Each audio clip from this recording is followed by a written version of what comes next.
Assalamualaikum warahmatullahi wabarakatuh. Perkenalkan kami dari kelompok 4 akan mempresentasikan tentang chapter 24 tentang disclosure financial statement. Anggota kami terdiri dari yang pertama Kak Ernisa, kedua Farul Rozi, ketiga Dewi Ratnasari, yang keempat saya Satria Purwantoro, yang kelima Marcella Kusuma Ningtyas.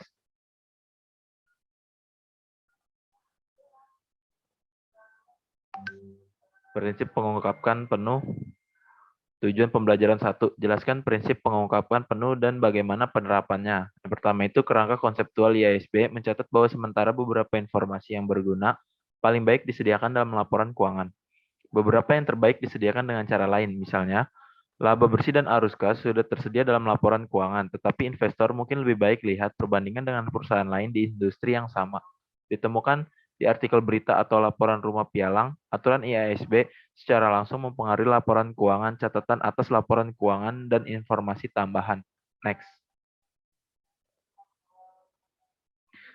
Nah, yang kedua itu standar akuntansi ini memberikan panduan tentang pengakuan dan pengukuran jumlah yang dilaporkan dalam laporan keuangan. Namun karena banyak pertimbangan yang terlibat dalam penerapan IFRS, pengungkapan catatan memberikan informasi penting tentang penerapan IFRS. Informasi tambahan mencakup item seperti pengungkapan tentang risiko dan ketidakpastian, sumber daya, dan kewajiban yang tidak diakui dalam laporan posisi keuangan, yaitu seperti cadangan mineral dan informasi tentang geografis dan segmen industri. Jenis informasi lain yang ditemukan dalam laporan tahunan seperti komentar manajemen dan surat kepada pemegang saham tidak tunduk pada aturan IASB. Yang pertama itu lihat bagian referensi literatur resmi di dekat akhir bab ini. Next. Ini adalah ilustrasi 24.1. Seperti yang ditemukan bab 2, profesi telah mengadopsi prinsip pengungkapan penuh. Prinsip pengungkapan meminta pelaporan keuangan dari setiap fakta keuangan yang signifikan cukup untuk mempengaruhi penilaian pembaca informasi. Dalam beberapa situasi, manfaat pengungkapan mungkin terlihat tetapi biayanya tidak pasti. Dalam kasus lain, biaya mungkin pasti tetapi manfaat pengungkapan tidak begitu jelas.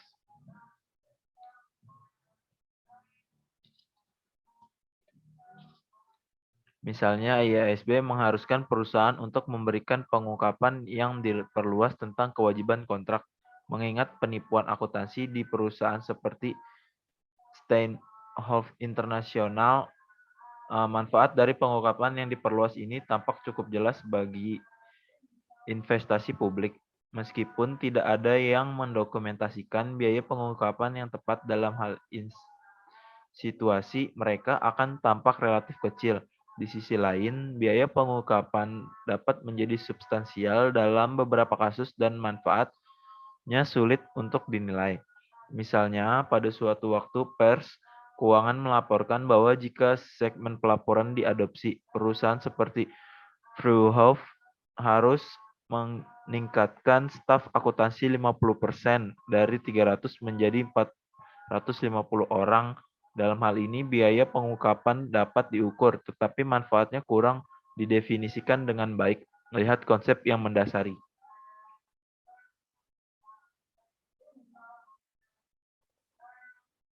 Konsep yang mendasarinya berikut adalah contoh baik dari trade-off antara pertimbangan biaya dan manfaat dari pengungkapan penuh. Beberapa bahkan berpendapat bahwa persyaratan pelaporan sangat rinci dan substansial sehingga pengguna mengalami kesulitan dalam menyerap informasi. Para kritikus ini menagih profesi dengan terlibat dalam informasi yang berlebihan. Berencana keuangan di Mahindra Satyam dan FRA menyoroti kesulitan dalam menerapkan prinsip pengungkapan penuh. Mereka mengangkat masalah mengapa investor tidak menyadari potensi masalah. Apakah informasi yang disajikan perusahaan-perusahaan ini tidak dimengerti? Apakah dikuburkan? Apakah ini terlalu teknis? Apakah itu disajikan dengan benar dan sepenuhnya? Diungkapkan pada tanggal laporan keuangan tetapi situasinya kemudian memburuk? Atau apakah itu hanya tidak disajikan. Di bagian berikut, kami menjelaskan elemen berkualitas tinggi pengungkapan yang memungkinkan perusahaan untuk menghindari perangkap pengungkapan ini.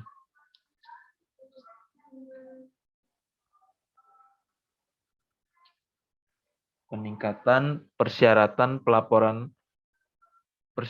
pengungkapan telah meningkat secara substansial. Satu survei menunjukkan bahwa ukuran banyak laporan tahunan perusahaan berkembang sebagai tanggapan atas tuntutan peningkatan transportasi. Misalnya, jumlah halaman laporan tahunan berkisar dari 164 halaman untuk WM Morrison Supermarket hingga lebih dari 200 halaman di Puma tahun laporan. Hasil ini tidak mengejutkan. Seperti yang diilustrasikan di seluruh teks ini, IASB telah mengeluarkan banyak pernyataan dalam 10 tahun terakhir yang memiliki ketentuan pengungkapan yang substansial. Alasan peningkatan persyaratan pengungkapan ini bervariasi. Beberapa dari mereka adalah kompleksitas lingkungan bisnis, kompleksitas bisnis yang semakin meningkat operasi memperbesar kesulitan menyaring peristiwa ekonomi ke dalam ringkasan laporan. Area seperti derivatif, leasing, kombinasi bisnis, pensiun, pembiayaan pengaturan, pengakuan pendapatan, dan pajak tangguhan yang kompleks hasil dari perusahaan secara ekspensif menggunakan catatan atas laporan keuangan untuk menjelaskan hal ini, transaksi, dan efeknya di masa depan.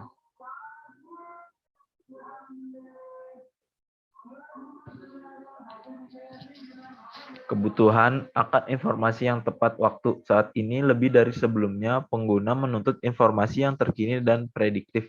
Misalnya, pengguna menginginkan lebih melengkapi data sementara akuntansi sebagai perangkat kontrol dan pemantauan. Regulator semakin mencari pengungkapan publik dari fenomena seperti kompensasi manajemen, pengaturan pembiayaan off-balance sheet, dan transaksi pihak terkait.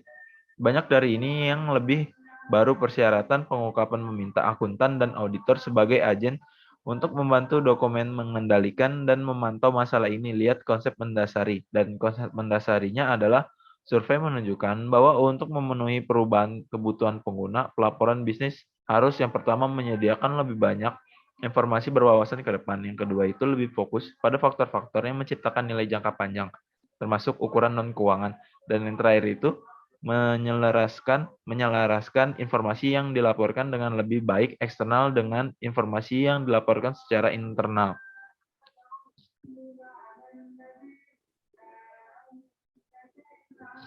Pengungkapan diferensial kecenderungan menuju pengungkapan diferensial juga terjadi. IASB telah mengembangkan IFRS untuk usaha kecil dan menengah. UKM adalah entitas yang menerbitkan tujuan umum laporan keuangan untuk pengguna eksternal tetapi tidak menerbitkan saham atau sekuritas lainnya di tempat umum pasar. UKM diperkirakan mencapai lebih dari 95% dari semua perusahaan di sekitar dunia. Banyak yang percaya bahwa seperangkat standar yang disederhanakan masuk akal bagi perusahaan-perusahaan ini karena mereka tidak memiliki sumber daya untuk menerapkan IFRS penuh. IFRS yang disederhanakan untuk UKM dirancang untuk memenuhi kebutuhan dan kemampuan mereka. Dibanding dengan IFRS penuh dan banyak standar akuntansi nasional, IFRS yang disederhanakan untuk UKM lebih sedikit kompleks dan beberapa cara, yaitu topik yang tidak relevan untuk UKM dihilangkan. Contoh adalah laba per saham, interim pelaporan keuangan, dan pelaporan segmen. IFRS yang disederhanakan untuk UKM memungkinkan lebih sedikit pilihan kebijakan akuntansi. Next.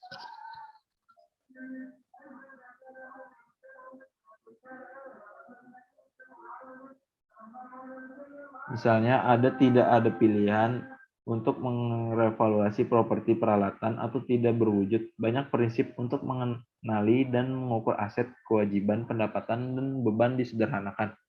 Misalnya goodwill diamortisasi sebagai akibat tidak ada uji penurunan nilai dan semua biaya pinjaman dan R&D dibebankan secara signifikan. Lebih sedikit pengungkapan yang diperlukan, kira-kira 300 dibanding 3000.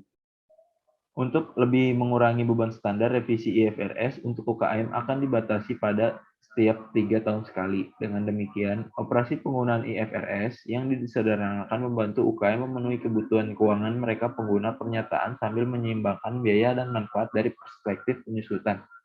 Catatan atas laporan keuangan seperti yang Anda ketahui dari studi Anda tentang teks ini, catatan merupakan bagian integral dari laporan keuangan pernyataan badan usaha.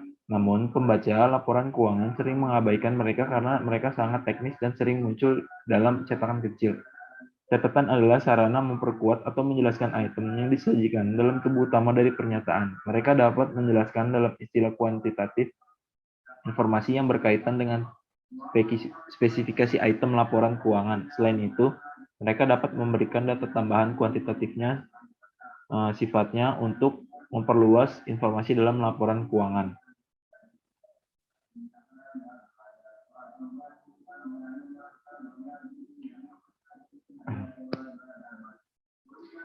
Catatan juga bisa memperjelas pembatasan yang diberlakukan oleh peraturan keuangan atau perjanjian kontrak dasar. Meskipun catatan mungkin teknis dan sulit dipahami, mereka memberi informasi yang berarti untuk pemakai laporan keuangan kebijakan akuntansi. Kebijakan akuntansi adalah prinsip dasar konvensi aturan dan praktik khusus diterapkan oleh suatu perusahaan dalam menyusun dan menyajikan laporan keuangan.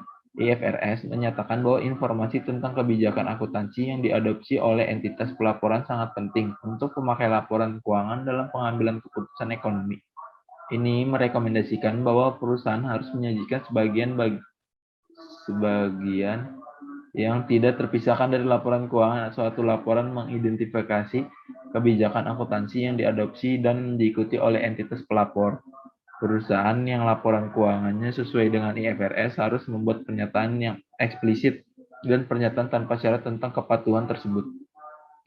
Perusahaan harus menyajikan pengungkapan sebagai catatan pertama atau dalam bagian ringkasan kebijakan akuntansi penting yang terpisah sebelum catatan atas laporan keuangan. Ikhtisar kebijakan akuntansi signifikan menjawab pertanyaan seperti ini.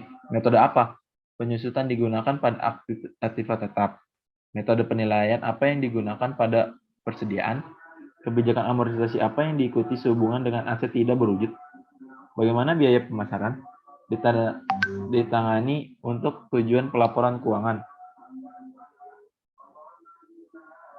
Anda dapat melihat contoh yang baik dari pengungkapan catatan untuk Marks and Spencer yang menyertai laporan keuangan yang disajikan dalam lampiran A. Situs web perusahaan.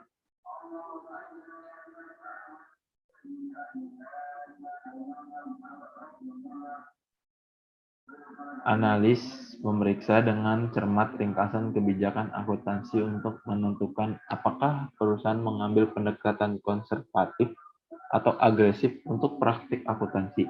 Untuk misalnya penyusutan aset pabrik selama periode waktu yang luar biasa panjang dianggap agresif, menggunakan penilaian persediaan rata-rata tertimbang dalam periode inflasi umumnya dipandang konservatif. Selain pengungkapan kebijakan akuntansi yang signifikan, perusahaan harus yang pertama, mengidentifikasikan pertimbangan yang dibuat manajemen dalam penerapan kebijakan akuntansi yang memiliki pengaruh paling signifikan terhadap jumlah yang diakui dalam laporan keuangan pernyataan. Next. 2. Mengungkapkan asumsi manajemen tentang masa depan dan sumber utama lainnya dari ketidakpastian estimasi pada akhir periode pelaporan yang memiliki risiko signifikan mengakibatkan penyesuaian material terhadap jumlah tercatat aset dan liabilitas dalam tahun anggaran berikutnya. Sehubungan dengan aset dan liabilitas tersebut, Excel harus mencukupi rincian A. Sifat dan B. Jumlah tercatatnya pada akhir periode pelaporan. Seringkali pengungkapan ini disajikan dengan catatan kebijakan akuntansi atau disediakan dalam catatan kebijakan tertentu. Pengungkapan harus mengidentifikasikan estimasi yang memerlukan penilaian paling sulit, subjektif, atau kompleks. Yang ketiga itu, contoh pengungkapan ini disajikan dalam ilustrasi 24.2 untuk International Airlines Group.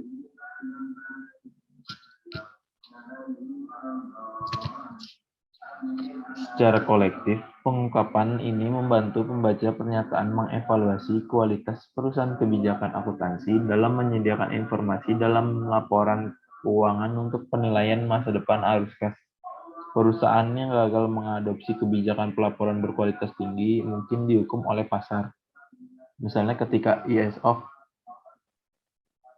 mengungkapkan bahwa itu akan menyatakan kembali hasil tahun sebelumnya karena penggunaan kebijakan pengakuan pendapatan yang agresif. Harga sahamnya turun lebih dari 39% dalam satu hari. Investor memandang kualitas pendapatan ISO rendah. Catatan umum, kami telah membahas banyak catatan atas laporan keuangan di teks. Indian akan membahas yang lain lengkap dalam bab ini. Yang lebih umum adalah sebagai berikut.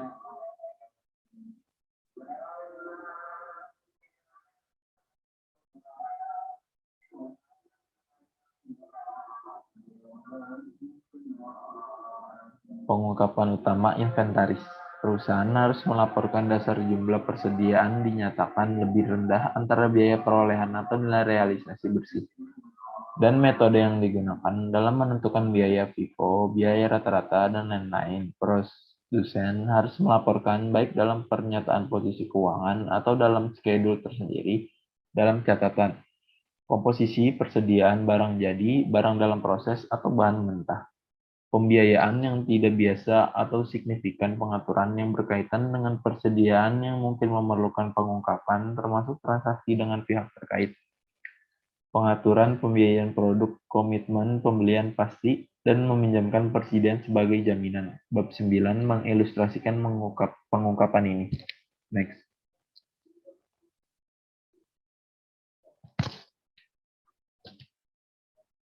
Perusahaan tanaman dan peralatan. Perusahaan harus menyatakan dasar penilaian untuk properti pabrik dan peralatan, misalnya revaluasi atau biaya historis. Biasanya biaya historis perusahaan juga harus mengungkapkan janji, hak gadai, dan komitmen lainnya terkait dengan aset tersebut. Dalam penyajian penyusutan, perusahaan harus mengungkapkan berikut dalam laporan keuangan atau dalam catatan. Yang pertama, beban penyusutan untuk titik saldo kelas utama aset yang dapat disusutkan menurut sifat dan fungsinya pada tanggal pernyataan. Yang ketiga, akumulasi penyusutan, baik oleh kelas utama yang dapat disusutkan aset atau seluruhnya pada tanggal pernyataan. Dan yang keempat, atau yang terakhir, gambaran umum tentang metode atau metode yang digunakan dalam menghitung penyusutan sehubungan dengan kelas utama yang dapat disusutkan aktiva. Akhirnya, perusahaan harus menjelaskan setiap gangguan besar.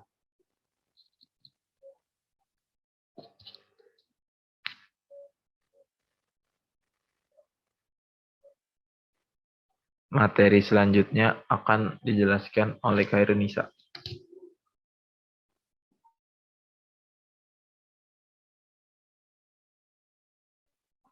Selanjutnya yaitu bab 11 mengilustrasikan pengungkapan ini. Klaim kreditor. Investor biasanya merasa sangat berguna untuk memahami sistem dan biaya klaim kreditor. Namun bagian kewajiban dalam laporan keuangan dapat memberikan jenis kewajiban utama hanya secara agregat. Catatan jadwal mengenai kewajiban tersebut memberikan informasi tambahan tentang bagaimana perusahaan membiayai operasinya. Biaya yang akan ditanggungnya di periode mendatang dan waktu arus kas keluar di masa depan. Laporan keuangan harus diungkapkan untuk setiap 5 tahun setelah tanggal laporan, jumlah agregat jatuh tempo, dan tenggelamnya kebutuhan dana untuk semua pinjaman jangka panjang. Bab 14 mengilustrasikan pengungkapan ini. Klaim pemegang saham, banyak perusahaan hadir dalam tubuh pernyataan informasi posisi keuangan tentang sekuritas ekuitas, jumlah saham yang diotorisasi, diterbitkan atau beredar, dan nilai nominal untuk setiap jenis keamanan. Next.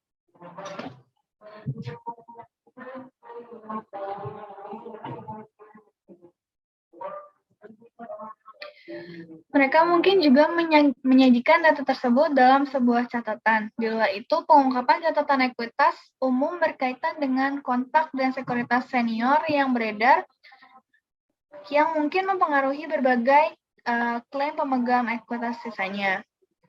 Contohnya adalah keberadaan saham yang beradopsi utang konversi yang beredar, saham preferen yang dapat ditembus, dan saham yang dapat dikonversi saham utama. Selain itu, perlu untuk mengungkapkan jenis pembatasan tentu saat ini berlaku. Umumnya, jenis pembatasan ini melibatkan jumlah pendapatan tersedia untuk pembagian dividen.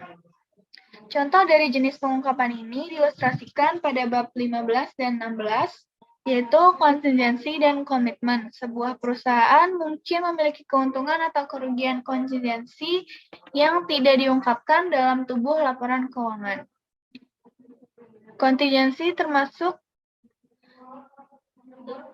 litigasi, utang, dan jaminan lainnya. Kemungkinan penilaian pajak, negosiasi ulang kontrak pemerintah, dan penjualan piutang dengan jaminan. Selain itu, perusahaan harus mengungkapkan dalam catatan komitmen yang berhubungan dengan pembatasan dividen, perjanjian pembelian atau throughput, dan take or pay. Kontrak lindung nilai dan kontrak kerja, yaitu pengungkapan item tersebut diilustrasikan dalam bab 7, 9, dan bab 13. Next. Nilai wajar. Perusahaan yang memiliki aset atau liabilitas yang diukur pada nilai wajar umumnya mengungkapkan biaya dan nilai wajar dalam catatan atas laporan keuangan. Adil pengukuran nilai dapat digunakan untuk banyak aset dan kewajiban keuangan, investasi, revaluasi aset tetap, penurunan nilai aset berumur panjang, dan beberapa kontingensi. Perusahaan juga memberikan pengungkapan informasi yang memungkinkan pengguna untuk menentukan jumlah mana penggunaan nilai wajar dan input yang digunakan untuk mengimplementasikan pengukuran nilai wajar.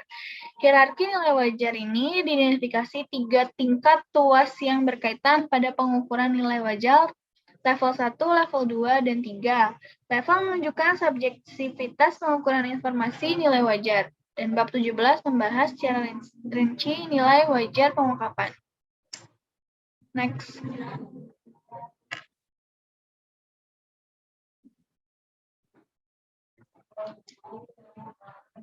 Pajak tangguhan, pensiun, dan sewa. IASB juga membutuhkan pengungkapan yang luas di bidang pajak tangguhan, pensiun, dan sewa. Bab 19, bab 20, dan bab 21 membahas secara rinci masing-masing pengungkapan ini.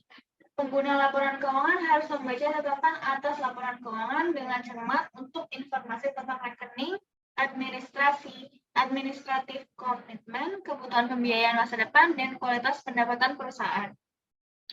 Perubahan kebijakan akuntansi. Profesi mendefinisikan berbagai jenis akuntansi, mengubah dan menetapkan panduan untuk melaporkan setiap jenis. Perusahaan membahas baik besar kebijakan akuntansi signifikan atau dalam catatan lain, perubahan akuntansi kebijakan, atau serta perubahan material dalam estimasi dan koreksi kesalahan. Next. Apa arti angka? Rahasia catatan. Seringkali pengungkapan catatan diperlukan untuk memberikan gambaran lengkap tentang keuangan perusahaan, tentang laporan posisi keuangan perusahaan.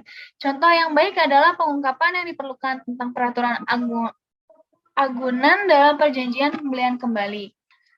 Pengaturan seperti itu mendapatkan liputan halaman depan ketika mengungkapkan bahwa Lehman Brothers yang sekarang sudah tidak berfungsi dan banyak lainnya dan lembaga keuangan Eropa menggunakan perjanjian pembelian kembali khusus dirujuk sebagai Repo 105 atau Repo 108 di Eropa untuk mendanai laporan keuangan mereka, posisi laporan keuangan mereka. Dan inilah cara kerjanya. Next. Perjanjian pembelian kembali sama dengan pinjaman jangka pendek, menukar agunan dengan uang tunai di muka, dan kemungkinan melepas perdagangan segera setelah semalam. Repo 105 Lehman menggunakan sebagian berbagai kepemilikan sebagai jaminan. Lehman melakukan pertukaran dengan global utama lembaga keuangan seperti Barclays, USB, Mitsubishi UFG Group Keuangan, dan KBC Bank.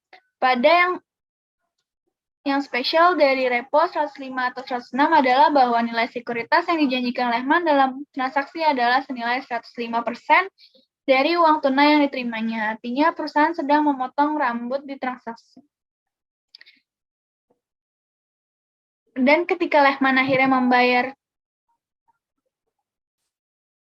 kembali uang yang diterima dari rekanannya, ia melakukan dengan penuh minat menjadikan teknik yang agak mahal di bawah panduan akuntansi pada saat itu. Lehman bisa memesan setiap transaksi berbagai penjualan, bukan daripada pembiayaan karena sebagian besar repo dianggap. Itu berarti selama beberapa hari Lehman dapat mengecualikan aset puluhan miliar dolar agar tampak lebih sehat secara finansial daripada sebelumnya. Next.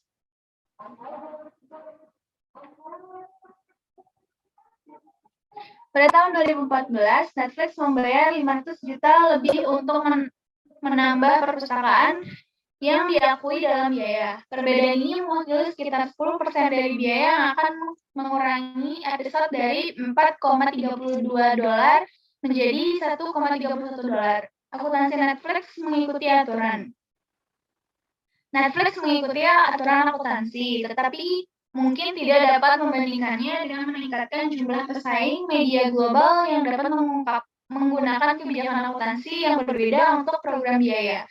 Bagaimana bisa mendapatkan informasi yang lebih baik tentang pengungkapan catatan yang baik, yang mungkin berisi hal-hal penting, informasi terkait investasi seperti repo 105 dan biaya konten media. Situs web called Bench menyediakan sumber online yang bagus untuk memahami isi pengungkapan catatan.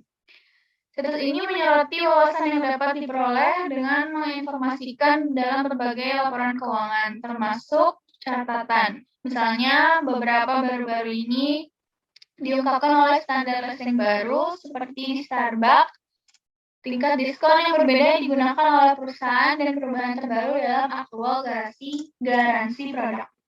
Next.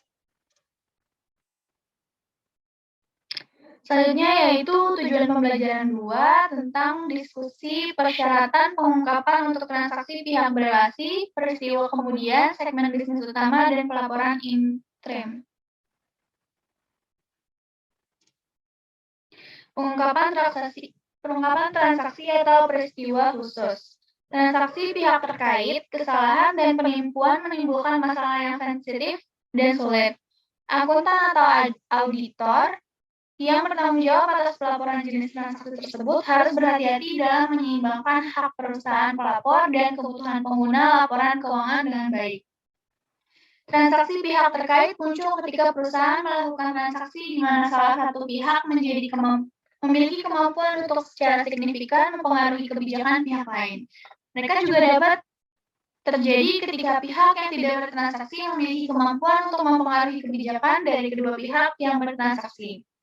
Transaksi pasar bebas untuk kompetitif mungkin tidak ada dalam transaksi pihak terkait, sehingga dasar arm's length tidak dapat diterapkan. Diasumsikan transaksi seperti meminjam atau meminjamkan uang dengan tingkat bunga yang sangat rendah atau tinggi, penjualan real estate dengan jumlah yang berbeda secara signifikan dari nilai yang dinilai, dan pertukaran aset non-moneter, dan transaksi yang melibatkan perusahaan yang tidak memiliki substansi ekonomi atau perusahaan cangkang menunjukkan bahwa pihak berelasi mungkin terlibat. Next.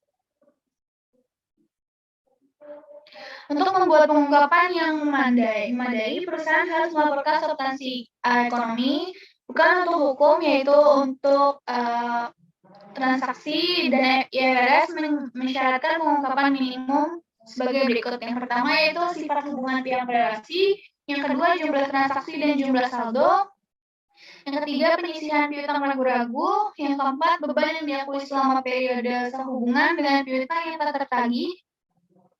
Next slide.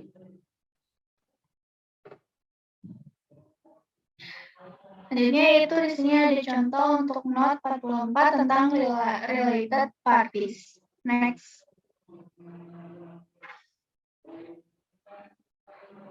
Banyak perusahaan yang terlibat dalam transaksi pihak terkait, namun jenis lain dari peristiwa khusus, kecelakaan, dan penipuan kadang-kadang disebut sebagai penyimpangan, yaitu pengecualian daripada aturan. Kesalahan akuntansi adalah kesalahan yang tidak disengaja, sedangkan penipuan atau penyalahgunaan aset dan pelaporan keuangan seperti curang melibatkan distorsi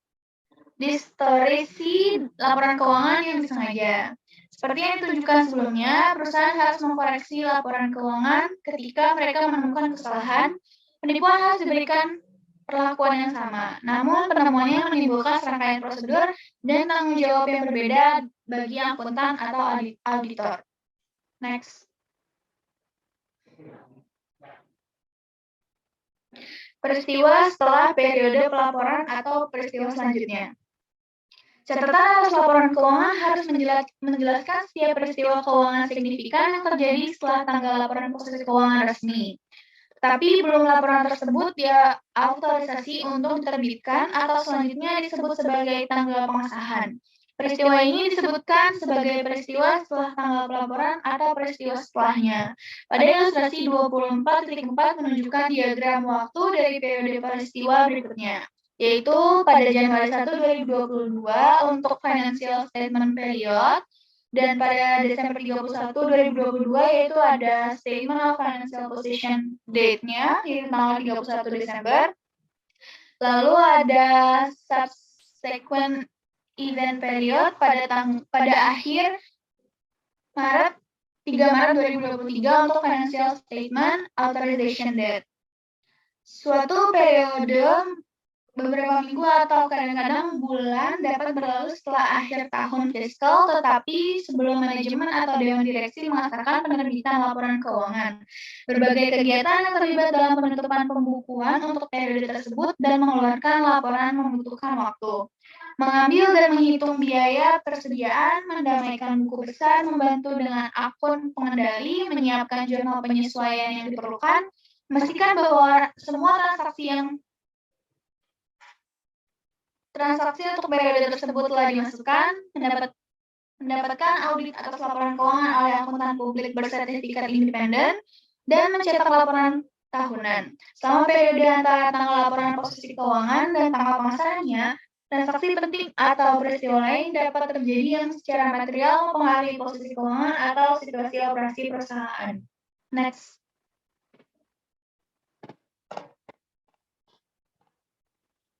Banyak yang membaca laporan posisi keuangan percaya bahwa kondisi keuangan itu konstan dan memproyeksikannya ke masa depan. Namun, pembaca harus diberitahu jika perusahaan mengalami perubahan yang signifikan, misalnya menjual salah satu pabriknya, mengakuisisi anak perusahaan, mengalami kerugian yang tidak biasa, menyesuaikan litigasi yang signifikan, atau mengalami peristiwa yang penting lainnya, di pos laporan posisi keuangan, tanpa penjelasan dalam catatan, pembaca harus akan disesatkan dan menarik kesimpulan yang tidak tepat.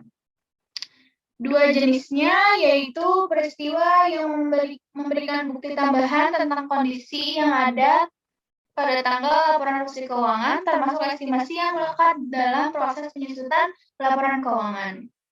Sebagai contoh, jika kerugian piutang usaha diakibatkan oleh kebangkrutan pelanggan, setelah tanggal laporan posisi keuangan, perusahaan menyesuaikan laporan keuangan sebelum diterbitkan. Kebangkrutan berasal dari kesehatan keuangan pelanggan yang buruk yang ada pada tanggal laporan posisi keuangan. Next.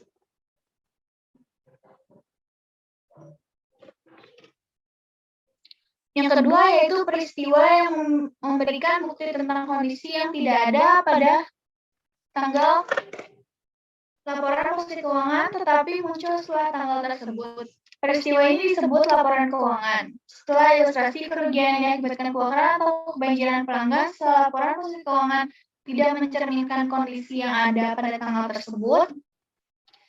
Dengan demikian, penyesuaian laporan keuangan tidak diperlukan. Perusahaan tidak boleh mengakui peristiwa kemudian yang memberikan bukti tentang kondisi yang tidak ada pada tanggal laporan posisi keuangan, tetapi muncul setelah tanggal laporan posisi keuangan.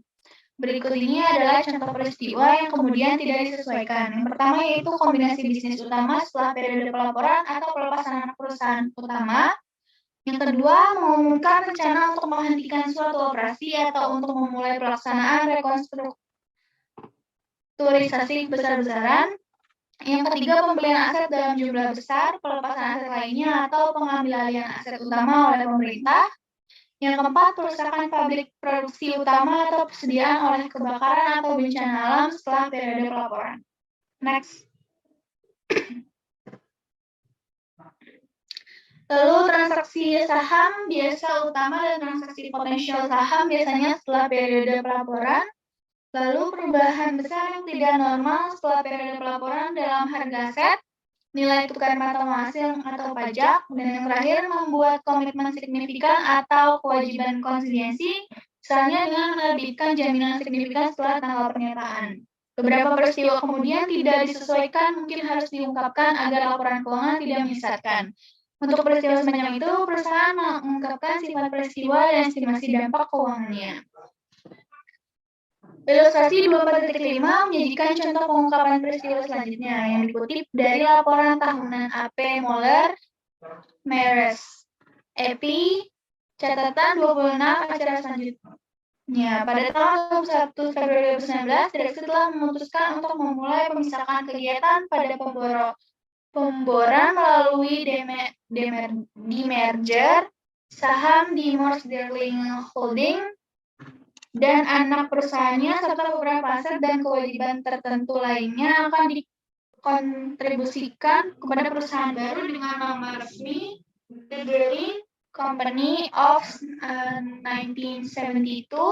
Direksi bermaksud untuk mengusulkan pemisahan untuk disetujui oleh pemegang saham AP pada rapat umum tahunan pada tanggal 2 April 2019.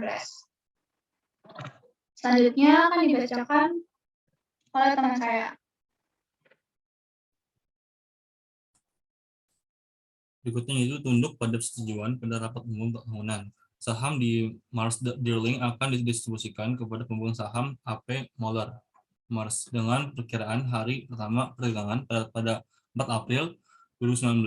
Dewan Direksi AP Moller Mars bermaksud untuk mengusulkan struktur kelas saham tunggal untuk Mars Darling dengan saham baru yang cetak didistribusikan pada pro rata berdasarkan nilai nominal saham di AP. Berikut adalah perhitungannya, yaitu pada ilustrasi 24.5 pengungkapan peristiwa selanjutnya. Banyak peristiwa atau perkembangan selanjutnya tidak memerlukan penyesuaian atau pengungkapan dalam laporan keuangan. Biasanya, ini adalah peristiwa atau kondisi non-akuntansi yang biasanya dikomunikasikan oleh manajemen dengan cara lain.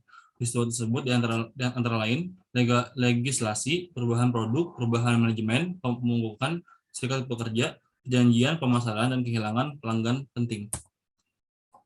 Laporan untuk perusahaan disertifikasi atau konglomerat. Dalam iklim bisnis, perusahaan memiliki kecenderungan untuk mendiversifikasi operasinya.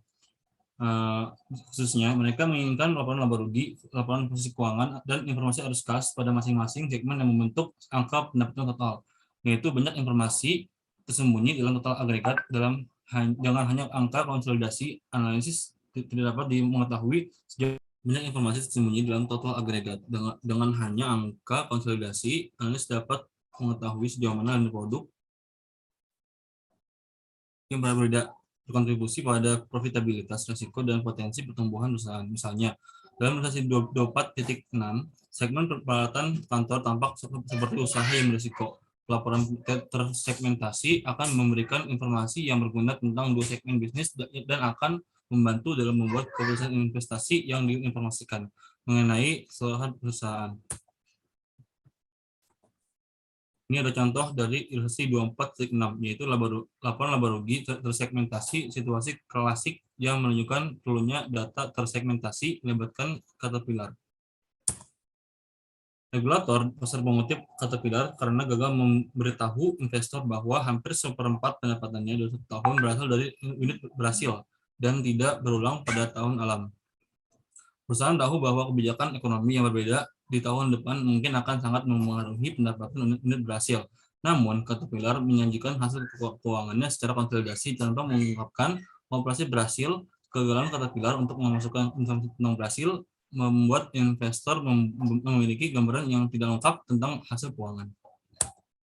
Perusahaan selalu agak ragu untuk mengungkapkan data tersegmentasi karena berbagai alasan. Yang pertama, tanpa pengetahuan yang mendalam tentang bisnis dan pemahaman tentang faktor-faktor penting seperti lingkungan, persaingan, dan persyaratan investasi modal. Kedua, pengungkapan tambahan dapat membantu pesaing, serikat kerja, pemasok, dan benar mengatur permainan tertentu. Dan dengan demikian merugikan perusahaan pelapor.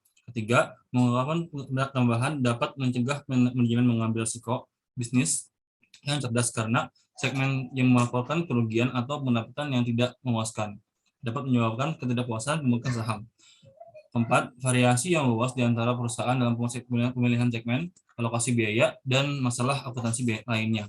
Membatasi penggunaan informasi tersegmentasi. Kelima, investor berinvestasi di perusahaan secara keseluruhan dan bukan di segmen tertentu. Keenam, masalah tertentu seperti klasifikasi segmen dan alokasi pendapatan dan biaya segmen, terutama biaya umum yang sangat berat. Sisi lain, para pendukung pengungkapan tersegmentasi menawarkan alasan berikut untuk mendukung praktik tersebut. Yang pertama, investor membutuhkan informasi yang tersegmentasi untuk membuat keputusan investasi yang cerdas. Yang kedua, penjualan dan pendapatan segmen individu memungkinkan investor untuk mengevaluasi perbedaan antara segmen dalam tingkat pertumbuhan, risiko, dan profitabilitas. Ketiga, laporan tersegmentasi membantu investor mengevaluasi nilai investasi perusahaan dengan mengungkapkan sifat bisnis perusahaan dan ukuran relatif komponen. Yang keempat, tidak hanya pelaporan tersegmentasi oleh perusahaan yang disertifikasi dapat menempatkan pesaing ini produk tunggal dan yang tidak tersegmentasi pada kerugian kompetitif. Ini berikutnya ada tujuan pelaporan informasi tersegmentasi. Yang pertama itu tujuannya pelaporan data keuangan tersegmentasi adalah untuk menyediakan informasi tentang berbagai jenis aktivitas bisnis yang digeluti perusahaan dan lingkungan ekonomi yang berbeda di mana perusahaan beroperasi. Memenuhi tujuan ini akan membantu pengguna laporan keuangan hal berikut. Yang pertama itu ada prinsip besar. Laporan keuangan dapat dipilah dalam beberapa cara, yaitu yang pertama misalnya mereka dapat dipilah berdasarkan produk atau layanan, berdasarkan geografi, berdasarkan badan hukum, atau berdasarkan jenis pelanggan. Namun, tidak layak untuk menyediakan semua informasi itu dalam setiap rangkaian laporan keuangan. IFRS mencatatkan bahwa laporan keuangan bertujuan umum mencakup informasi yang dipilih berdasarkan segmentasi tunggal. Dengan demikian, perusahaan dapat memenuhi segmen tujuan pelaporan dengan memberikan laporan keuangan bersegmentasi tersebut. Yang kedua, mengidentifikasi segmen operasi, yaitu segmen operasi adalah komponen dari satu perusahaan. Yang pertama, terlibat dalam kegiatan bisnis dari mana ia memperoleh pendapatan dan menimbulkan biaya. Kedua, yang hasil operasinya dikaji ulang secara berkala oleh pengambil keputusan operasional. Ketiga, untuk di mana informasi keuangan terpisah tersedia yang dihasilkan oleh atau berdasarkan sistem pelaporan keuangan internal. Perusahaan dapat mengumpulkan informasi tentang 2 atau lebih segmen operasi hanya jika segmen tersebut memiliki karakteristik dasar yang sama di setiap area berikut. Yang pertama itu sifat produk dan layanan yang disediakan. Kedua, sifat proses produksi. Ketiga, jenis atau kelas pelanggan. Keempat, metode distribusi produk atau jasa. Kelima, jika berlaku, sifat pengampunan peraturan. Setelah perusahaan memutuskan segmen-segmen yang memungkinkan untuk diungkapkan, maka lakukan uji materialitas kuantitatif. Ujian ini menentukan apakah segmen tersebut cukup signifikan untuk menjamin pengungkapan yang sebenarnya. Jadi yang pertama, pendapatannya adalah 10% atau lebih dari pendapatan gabungan dari semua segmen operasi perusahaan. Kedua, jumlah absolut dari laba atau ruginya adalah 10% atau lebih dari jumlah yang lebih besar dalam jumlah absolut dari A, laba operasi gabungan dari semua segmen operasi yang tidak mengalami kerugian, atau B, kerugian gabungan dari semua segmen operasi yang memang melaporkan rugi. Ketiga, aset yang dapat diidentifikasi adalah 10% atau lebih dari aset gabungan dari semua segmen operasi. Berikutnya itu ada prinsip pengukuran. Prinsip pengakutansi yang digunakan perusahaan untuk pengungkapan segmen yang tidak harus sama dengan prinsip yang mereka gunakan untuk menyusun laporan konsolidasi. IASB tidak memerlukan alokasi biaya bersama umum atau seluruh perusahaan semata-mata untuk tujuan laporan eksternal. Biaya umum adalah biaya yang dikeluarkan untuk kepentingan lebih dari satu segmen dan yang sifatnya saling terkait mencegah pembagian biaya yang benar-benar objektif di antara segmen-segmen. Misalnya, gaji presiden perusahaan turut dialokasikan ke berbagai segmen. Alokasi biaya umum secara inherent, sewenang-wenang dapat dan mungkin tidak berarti. Informasi tersegmentasi dilaporkan. ISB mengharuskan perusahaan melaporkan hal-hal berikut. Yang pertama, informasi umum tentang segmen operasinya. Ini mencakup faktor-faktor yang dianggap paling signifikan oleh manajemen dalam menentukan segmen operasi perusahaan. Kedua, segmen laba rugi dan informasi terkait. Secara khusus, perusahaan harus melaporkan informasi berikut. Yang pertama, pendapatan dari transaksi dengan pelanggan eksternal. Kedua, pendapatan dari transaksi dengan segmen operasi lain. Ketiga, pendapatan bunga. 4, beban bunga. Kelima, beban pemasukan dan amortisasi. 6, item yang tidak biasa. 7, ekuitas atas laba bersih investi dengan metode ekuitas. Ke-8, beban atau manfaat pajak penghasilan. Ke-9,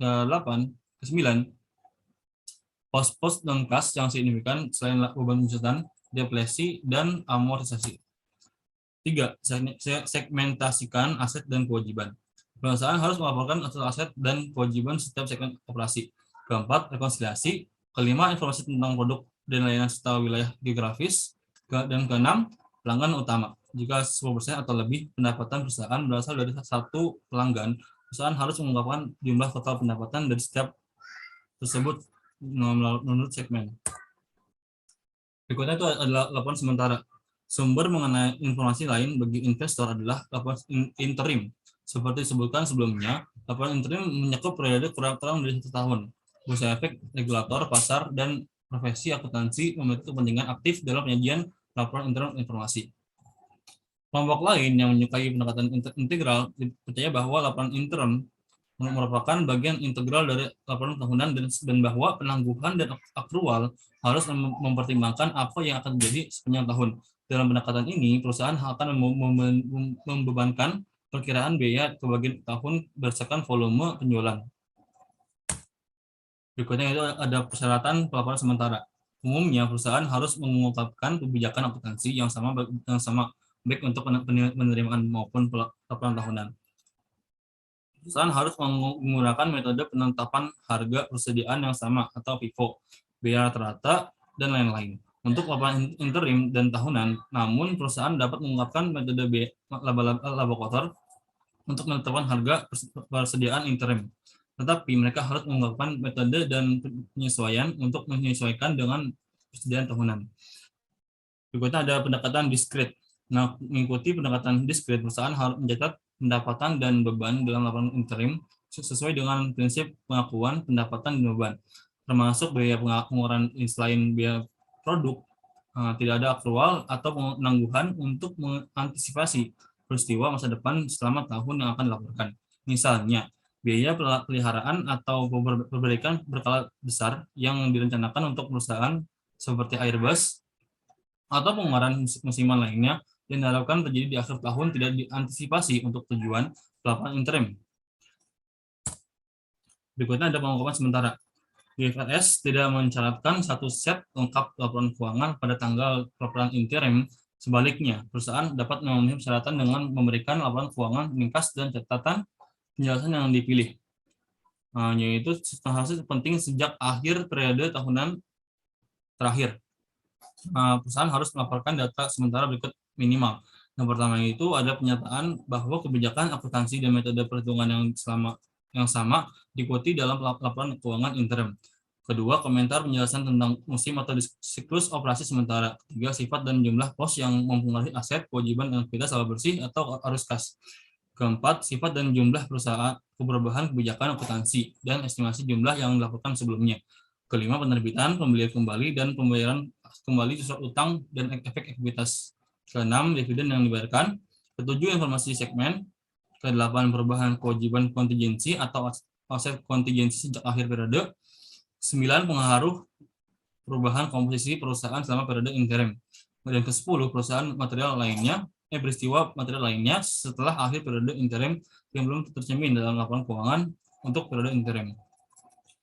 Jika satu set lengkap laporan keuangan disediakan dalam laporan interim, perusahaan mematuhi ketentuan IAS 1 penyajian laporan keuangan.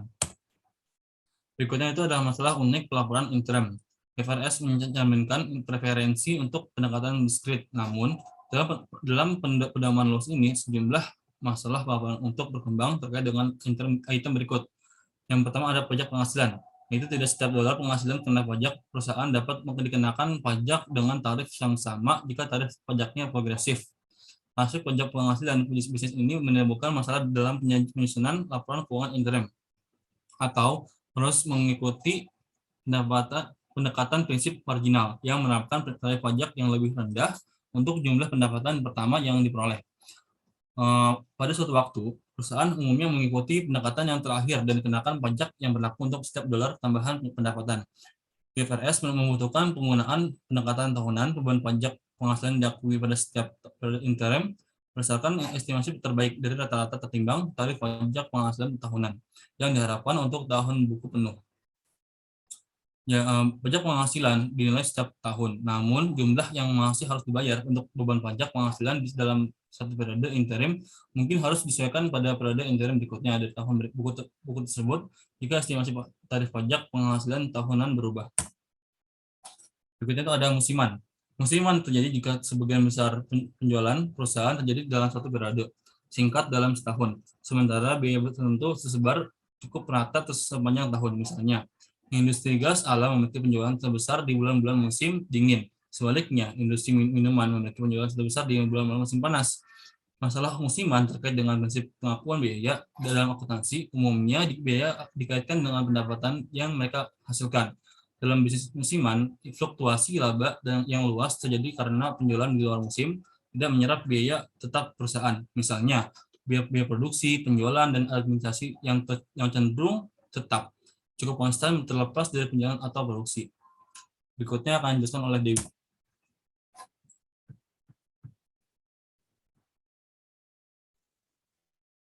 Selanjutnya, tujuan pembelajaran 3, yaitu mengidentifikasi pengungkapan utama dalam laporan auditor dan tanggung jawab manajemen atas laporan keuangan.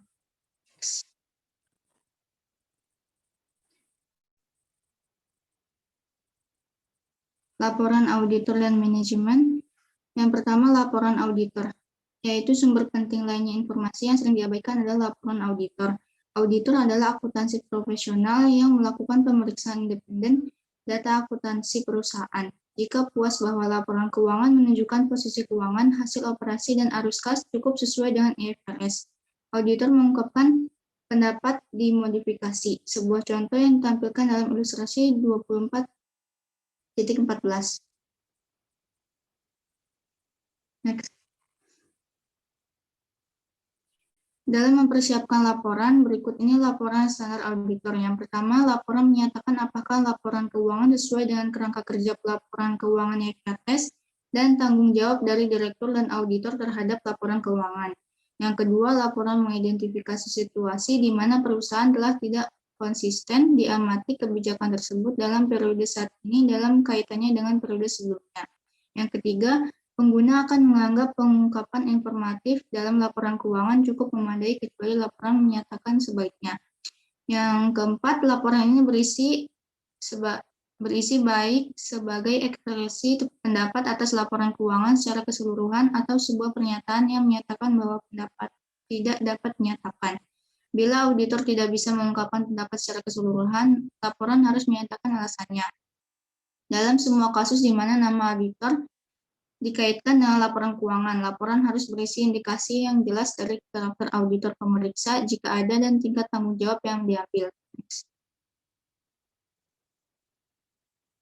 Masing-masing tanggung jawab direksi dan auditor. Seperti dijelaskan lebih lengkap dalam pernyataan tanggung jawab direksi ditetapkan pada halaman 43. Direksi bertanggung jawab untuk persiapan dari laporan keuangan dan untuk menjadi puas mereka akan memberikan pandangan yang benar dan adil. Tanggung jawab kami yaitu untuk mengaudit keuangan pernyataan sesuai dengan hukum yang berlaku dan standar internasional auditing. Pada standar tersebut mengharuskan kita untuk mematuhi audit practice board ethical standard untuk auditor. Next. Lingkup audit laporan keuangan. Penjelasan ruang lingkup audit laporan keuangan adalah disediakan di situs APB, itu di www.frc.org.uk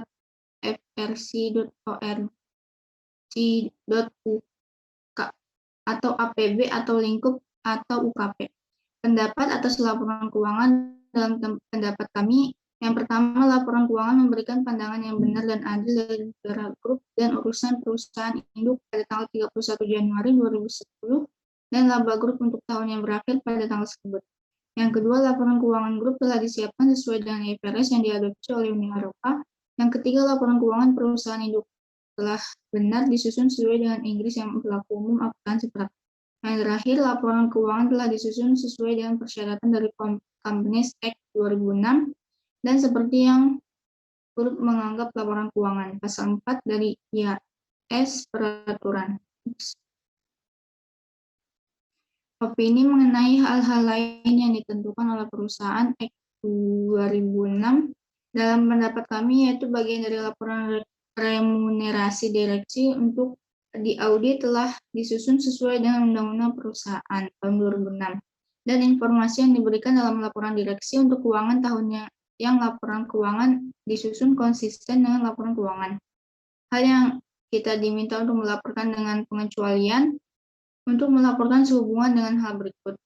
Berdasarkan Companies Act 2006, kami diminta untuk melaporkan kepada Anda jika menurut pendapat kami, yaitu catatan akuntansi yang memadai belum disimpan oleh orang tua perusahaan atau pengembalian yang memadai untuk audit kami belum diterima dari cabang tidak dikunjungi oleh kami, atau laporan keuangan perusahaan induk dan bagian dari remunerasi laporan direksi untuk diaudit tidak berada dalam perjanjian dengan catatan akuntansi dan return, atau beberapa pengungkapan remunerasi direksi ditetapkan oleh hukum tidak dibuat, atau kami belum menerima semua informasi dan penjelasan yang kami perlukan untuk kami audit. Next.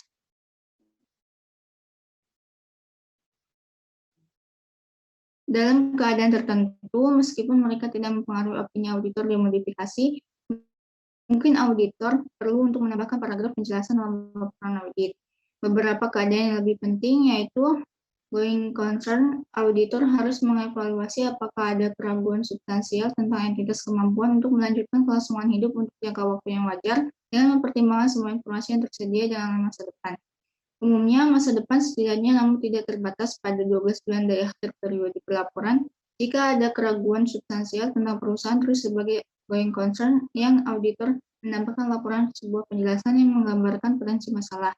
Yang kedua, kurangnya konsistensi. Jika sebuah perusahaan telah mengubah kebijakan akuntansi atau metode dari aplikasi, mereka dengan cara yang memiliki efek material terhadap komparabilitas keuangan pernyataan.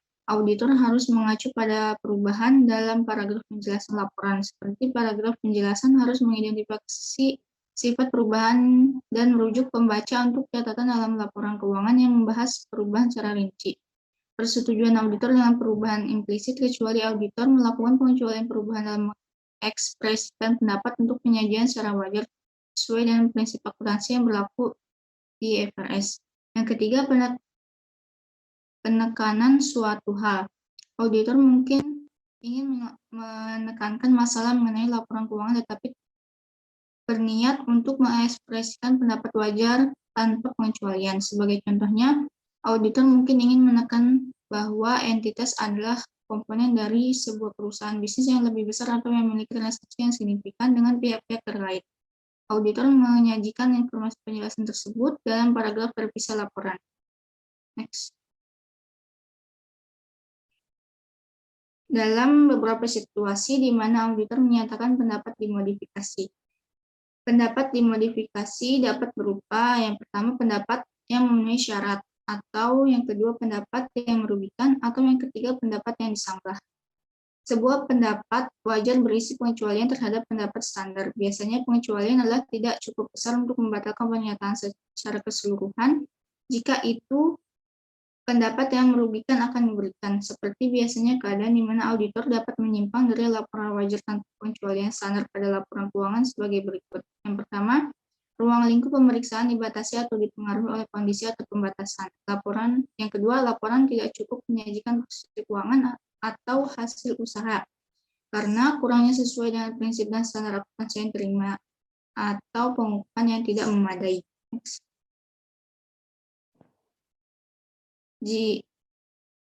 Jika dihadapkan dengan salah satu situasi yang disebutkan di atas, auditor harus menawarkan pendapat yang berkualitas. Pendapat wajar bahwa kecuali untuk dampak dari hal tersebut, karena yang kualifikasi terkait laporan keuangan menyajikan secara wajar dalam semua bahan, hal posisi keuangan, hasil usaha, dan arus kas sesuai dengan prinsip akuntansi yang berlaku. Ilustrasi 24.15 menunjukkan contoh laporan auditor dengan dimodifikasi pendapat. Dalam hal ini, pendapat yang berkualitas value perusahaan, auditor memodifikasi pendapatan karena perusahaan menggunakan kebijakan akuntansi berbeda dengan diterima prinsip akuntansi. Sebuah pendapat yang merugikan diperlukan dalam laporan apapun di mana pengecualian terhadap penyajian secara wajar. Begitu materi yang menurut penilaian auditor independen, pendapat yang memenuhi syarat telah tidak dibenarkan. Dalam kasus seperti itu, laporan keuangan secara keseluruhan tidak disajikan sesuai dengan IFRS. Pendapat samping jarang karena kebanyakan perusahaan merubah akuntansi mereka agar sesuai dengan IFRS. Regulator pasar tidak akan mengizinkan perusahaan terdaftar di bursa untuk memiliki pendapatan yang merugikan. Next. Tujuan pembelajaran 4 yaitu menjelaskan masalah pelaporan lain yang terkait dengan penerapan pengungkapan prinsip penuh. Next. Pelaporan perakiraan dan proyeksi keuangan. Dalam beberapa tahun terakhir, permintaan publik yang berinvestasi untuk informasi yang lebih banyak dan lebih baik telah difokuskan pada pengungkapan ekspektasi perusahaan untuk masa depan. Pengungkapan ini mengambil salah satu dari dua bentuk. Yang pertama, perakiraan keuangan, yaitu serangkaian laporan keuangan prospektif yang menyajikan sejauh yang diketahui dan diyakini oleh pihak yang bertanggung jawab. Posisi keuangan yang diharapkan perusahaan, hasil operasi, dan arus kas. Pihak yang bertanggung jawab berdasarkan perakiraan keuangan pada kondisi yang diharapkan ada dan tindakan yang diharapkan akan diambil. Yang kedua, proyeksi keuangan, yaitu laporan keuangan prospektif yang menyajikan sepanjang pengetahuan dan keyakinan pihak yang bertanggung jawab berdasarkan satu atau lebih asumsi hipotesis. Posisi keuangan yang diharapkan entitas, hasil operasi, dan arus kas. Pihak yang bertanggung jawab berdasarkan proyeksi keuangan pada kondisi yang diharapkan akan ada dan tindakan yang diharapkan akan diambil dengan satu atau lebih asumsi hipotesis. Next.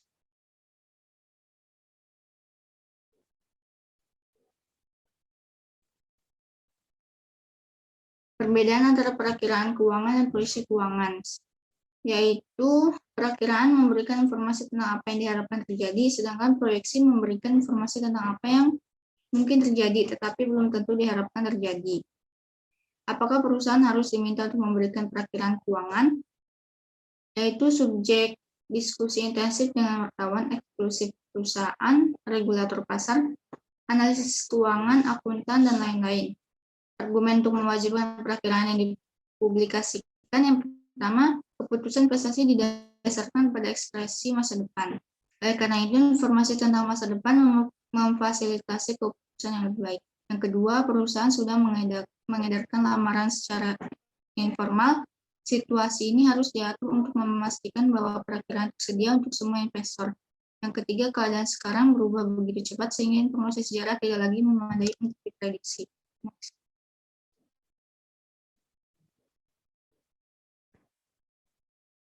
Argumen yang menentang keharusan perakiraan yang dipublikasikan. Yang pertama, tidak ada yang bisa memprediksi masa depan, karena ramalan pasti akan salah. Yang kedua, perusahaan mungkin berusaha hanya untuk memenuhi perakiraan yang dipublikasikan, sehingga gagal menghasilkan hasil yang sesuai dengan kepentingan terkait pemegang saham. Yang ketiga, jika ramalan terbukti tidak akurat, akan ada tudingan dan kemungkinan tindakan hukum. Yang keempat, pengungkapan perakiraan akan merugikan organisasi karena dapat dibaca tidak hanya oleh investor, tetapi juga oleh pesaing. Standar auditing menetapkan pedoman untuk persiapan dan menyajikan perakiraan dan proyeksi keuangan. Untuk mendorong manajemen mengungkapkan informasi keuangan prospektif, beberapa regulator pasar telah menetapkan aturan pelaporan yang aman. yang akan memberikan perlindungan kepada pengusaha yang menyajikan ramalan yang salah selama perusahaan menyajikan ramalan dengan alasan yang masuk akal dan mengungkapkannya dengan itikat baik. Next. Pernyataan tanggung jawab. Apa yang terjadi jika perusahaan tidak memenuhi perkiranya? Bisakah perusahaan dan auditor digugat? Jika sebuah perusahaan misalnya memproyeksikan peningkatan pendapatan sebesar persen dan hanya mencapai 5%, haruskah pemegang saham diizinkan untuk mengajukan gugatan terhadap perusahaan? Satu kasus pengendalian yang melibatkan Monsanto Chemical Corporation menjadi presiden. Di penghujung tahun, permintaan produk Monsanto turun sebagai akibat dari penurunan bisnis. Investor menggugat perusahaan karena angka pendapatan yang diproseskan salah, tetapi hakim menolak gugatan itu karena perkiraan tersebut merupakan perkiraan terbaik dari orang-orang yang memenuhi syarat yang niatnya diperlukan. Seperti yang ditunjukkan sebelumnya, aturan pelabuhan yang aman dimaksudkan untuk melindungi perusahaan yang memberikan proyeksi itikat baik. Namun, ada banyak kekhawatiran tentang bagaimana regulator pasar dan pengendalian akan menafsirkan istilah seperti itikat baik dan asumsi yang masuk akal ketika perkiraan yang sudah menyesatkan pengguna informasi.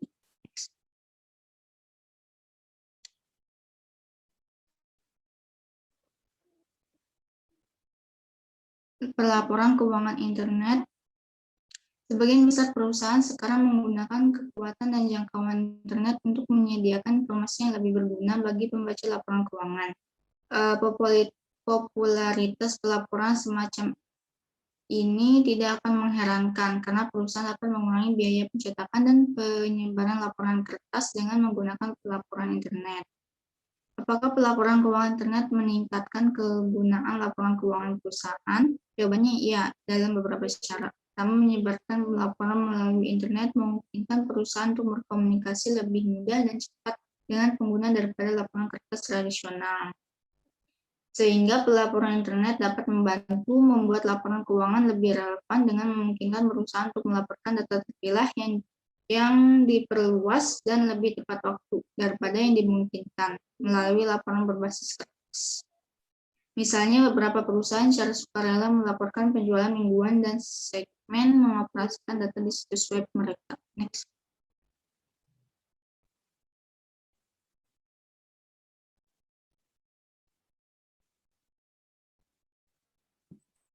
Selanjutnya ada pelaporan keuangan penipuan. Kejahatan ekonomi sedang meningkat di seluruh dunia. Sebuah survei global terhadap lebih dari 6.000 eksekutif dari 54 negara mendokumentasikan jenis-jenis kejahatan ekonomi, seperti yang ditunjukkan pada ilustrasi 24.420. Next. Seperti yang ditunjukkan, penyelewengan aset, kejahatan dunia maya, dan penyuapan dan korupsi berada di urutan teratas. Dan sementara trennya masih menurun. Insiden kejahatan ekonomi sangat tinggi, dengan kejahatan dunia maya melonjak 25%. Pelaporan keuangan yang curang didefinisikan sebagai perilaku yang disengaja atau sembrono, baik tindakan atau kelalaian yang menghasilkan laporan keuangan yang menyesatkan secara material. Pelaporan penipuan dapat melibatkan distorsi besar dan disengaja dari pencatatan perusahaan, seperti label penghitungan persediaan atau penerapan kebijakan akuntansi yang salah, yaitu kegagalan untuk mengungkapkan transaksi material. Penipuan yang dilaporkan dalam ilustrasi di atas dan kejadian baru-baru ini yang melibatkan perusahaan terkenal seperti Parmalat, Mahindra Satyam, dan Societe Generale menunjukkan bahwa lebih banyak yang harus dilakukan untuk mengatasi masalah ini. Next. Penyebab pelaporan keuangan kecurangan. Pelaporan keuangan yang curang biasanya terjadi karena kondisi di lingkungan internal atau eksternal perusahaan.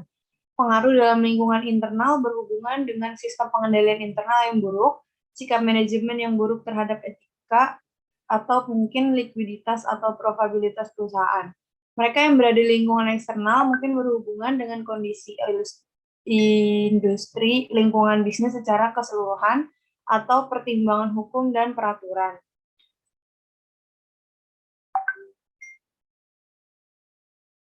Peluang untuk pelaporan keuangan penipuan hadir dalam keadaan ketika penipuan mulai dilakukan dan ketika deteksi sulit. Yang pertama, tidak adanya dewan direksi atau komite audit yang secara waspada mengawasi.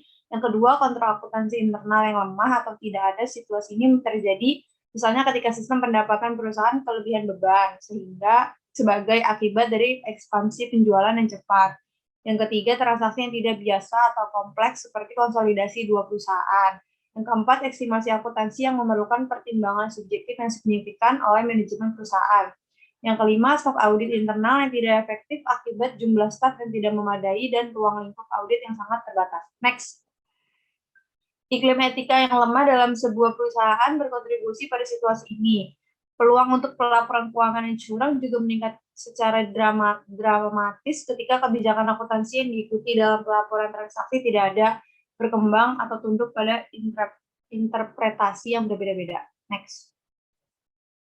Kriteria untuk membuat pilihan akuntansi dan pelaporan. Sepanjang teks ini kami menekankan perlunya memberikan informasi yang berguna dalam memprediksi jumlah, waktu, dan ketidakpastian arus kas masa depan. Fokus ISP pada standar berbasis prinsip diarahkan pada masalah ini. Berusaha untuk mengembangkan panduan yang akan menghasilkan akuntansi dan pelaporan keuangan yang mencerminkan substansi ekonomi dan transaksi, bukan hasil keuangan yang diinginkan dari manajemen. Profesi harus melanjutkan upayanya untuk mengembangkan landasan yang kokoh untuk membangun standar dan praktik keuangan seperti yang dikatakan oleh Aristoteles. Awal yang benar adalah lebih dari separuh keseluruhan. Next. Analisis laporan keuangan dasar. Tujuan pembelajaran 5 yaitu menjelaskan analisis laporan keuangan. Next. Pemegang obligasi di sisi lain lebih melihat ke indikator jangka panjang seperti struktur modal perusahaan, pendapatan masa lalu, dan proyeksi. Lalu perubahan posisi keuangan. Pemegang saham sekarang atau calon juga tertarik pada banyak fitur yang dipertimbangkan oleh direktur jangka panjang. Sebagai pemegang saham, Anda akan fokus pada gambaran pendapatan karena perusahaan di dalamnya sangat mempengaruhi harga pasar investasi Anda. Perspektif analisis laporan keuangan. Masalah dalam mempelajari cara menganalisis pernyataan adalah bahwa sarana dapat menjadi tujuan itu sendiri. Analis dapat mengidentifikasi dan menghitung ribuan kemungkinan hubungan dan tren, tetapi hanya mengetahui bagaimana menghitung rasio dan tren tanpa memahami bagaimana informasi tersebut dapat digunakan tidak banyak menghasilkan. Next.